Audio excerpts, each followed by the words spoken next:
Class 10 mathematics के lesson 11 की exercise 11.1 पर चर्चा हो रही है। यहाँ पर क्वेश्चन नंबर 6 में कह रहा है कि एक त्रिभुज ABC बनाइए जिसमें BC बराबर 7 सेंटीमीटर, कोण B बराबर 45 अंश, कोण A बराबर 105 अंश हो।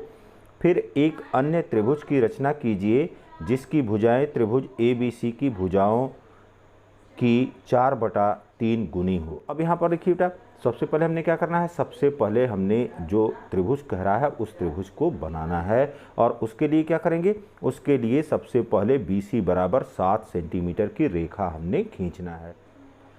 यहाँ पर BC बराबर 7 सेंटीमीटर की रेखा सबसे पहले हमने खींच लिया। अब क्या करना है, बिंदु B पर 45 अंश का कोण बनाती हुई हमने यहाँ पर रेखा खींचना है। 45 अंश का कोण बनाने के लिए हमने क्या किया, सबसे पहले B बिंदु को केंद्र मान करके किसी त्रिज्या से चाप लगा लिया और फिर यह चाप BC रेखा को जिस बिंदु पर काट रहा है उस बिंदु पर प्रकार की नोक रखते हुए पहले 60 अंश का कट लगाया, फिर 120 अंश का कट लगाया, फिर 60 और 120 के भाग का अर्धक खींच दिया। ये 90 अंश की लाइन हो गई और 90 अंश के कोण को फिर समद्विभाजित करती हुई यहाँ पर एक रेखा खींच दिया। इसको नाम दे दिया यहाँ पर BX के बराबर। अब यह कोण यहाँ पर कितने के बराबर है, 45 अंश के बराबर हो गया। अब अगला कोण कह रहा है कि कोण A बराबर 105 अंश खींचना है।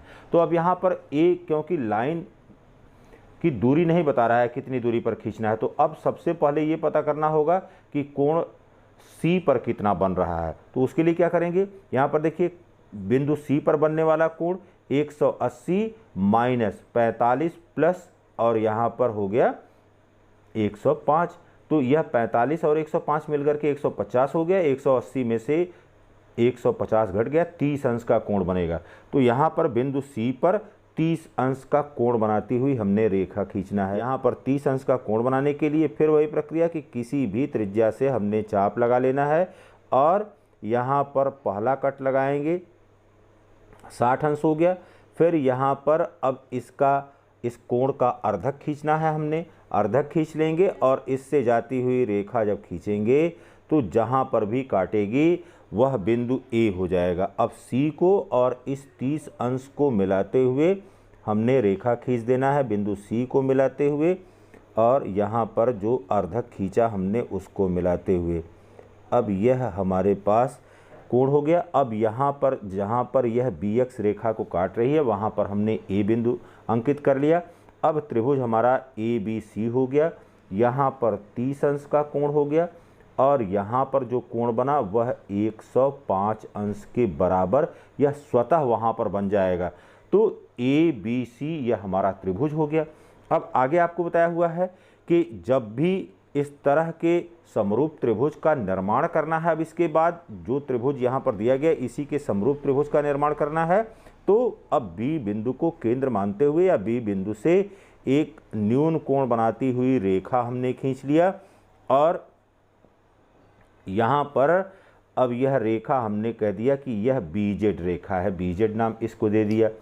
अब यहाँ पर देख लेंगे कि स्केल गुणांक कितना दिया गया है। तो स्केल गुणांक यहाँ पर 4/3 दिया गया है। तो 4/3 का मतलब क्या हो गया, देखिए 4/3 का मतलब ये हो गया 4/3 इज ग्रेटर देन 1। तो त्रिभुज जो बनेगा अब पहले से बड़ा बनेगा, तो पहले से बड़ा त्रिभुज बनेगा।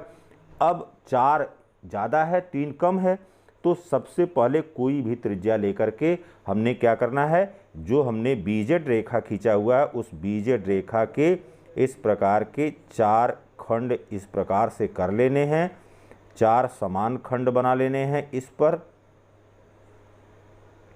या 4 बिंदु अंकित कर लेने हैं। इनका नाम यहाँ पर डाल दीजिए कि यह B1 है, फिर यह B2 है, फिर यह B3 है और फिर यहाँ पर B4, 4 बिंदु हो गया। अब क्या करेंगे बाबू, यहाँ पर अब इस B3 को सबसे पहले इस B3 को यहाँ से मिलाएंगे, B3 को यहाँ से मिलाएंगे। अब B3 को यहाँ से मिला दिया। अब B3 को किस से मिलाया, C से मिलाया। तो B3 को जब C से मिला दिया तो अब यहाँ पर इसी CB3 के समानांतर B4 से रेखा खींचेंगे। तो अब इसके लिए क्या करना है, इसके लिए हमने अब यहाँ पर देख लेना है एक चाप लगाते हुए कि कितना कोण बन रहा है। यह चाप इसलिए लगाया जाता है, समांतर रेखा खींचना है और पता करना है कि कितना कोण बन रहा है। अब क्या करना है, अब इसी त्रिज्या से B4 पर भी वही काम करना है। तो B4 पर इसी प्रकार से हमने चाप लगा लिया। आप एकदम न डरिए, जो भी चाप लिया है उस चाप को आपको B4 पर भी वही काम करना है। अब कितना कोण बन रहा है, इस कोण को माप लीजिए। यहाँ पर प्रकार के बिंदु को, नोक को रखिए और पेंसिल को यहाँ पर जहाँ पर कट लगा हुआ है वहाँ पर रखिए और इसको रखते हुए कोण माप लीजिए कितना कोण बन रहा है। अब इतना ही कोण यहाँ से बनाना है हमको। तो अब ये देखिए यहाँ पर इसने काटा हुआ है, तो अब इस स्थान पर हमने कट लगा दिया। अब कट लगाने के बाद जो यह BC रेखा है, इस BC रेखा को अपनी इच्छानुसार आगे तक बढ़ा लेंगे क्योंकि समानांतर रेखा खींच रहे हैं। अब यहाँ पर B4 बिंदु से और जो कट लगाया हुआ है उस कट से जाती हुई रेखा हमने खींच देना है। यहाँ से जाती हुई रेखा इस प्रकार से हमने खींच दिया। तो अब इस रेखा के CB3 के समानांतर एक रेखा खींच दिया जो इस BC को किस पर काट रही है, C' बिंदु पर काट रही है। अब क्या करेंगे, अब यहाँ पर C' बिंदु पर इस जो हमने यहाँ पर कोण बनाया हुआ है 30 अंश का, उतना ही कोण यहाँ पर भी बनेगा। अब इसको आप कोई भी त्रिज्या, यहाँ पर जो त्रिज्या पहले लिया हुआ है उसी त्रिज्या को ले लेते हैं और उसी त्रिज्या से यहाँ पर भी चाप लगा देते हैं C' बिंदु पर। तो C' बिंदु पर भी यह चाप लगा दिया। अब देख लीजिए कि 30 अंश कोण बनाने के लिए कितना दूरी इसमें आ रही है। तो वह दूरी मापते हुए अब उतना ही कट यहाँ पर लगा लेंगे, उतना ही कट यहाँ पर लगेगा।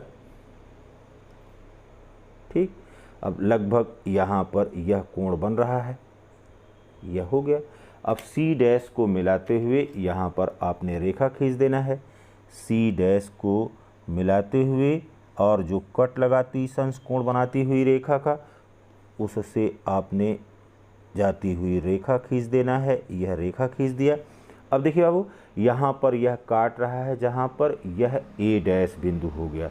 तो अब हमारा जो नया त्रिभुज हो गया वह नया त्रिभुज क्या हो गया, पहले हमारा त्रिभुज था त्रिभुज ABC। अब यह समरूप त्रिभुज A' B एंड C', यह समरूप त्रिभुज यहाँ पर हमको प्राप्त हो गया जो दिए गए स्केल गुणांक के आधार पर बना हुआ है।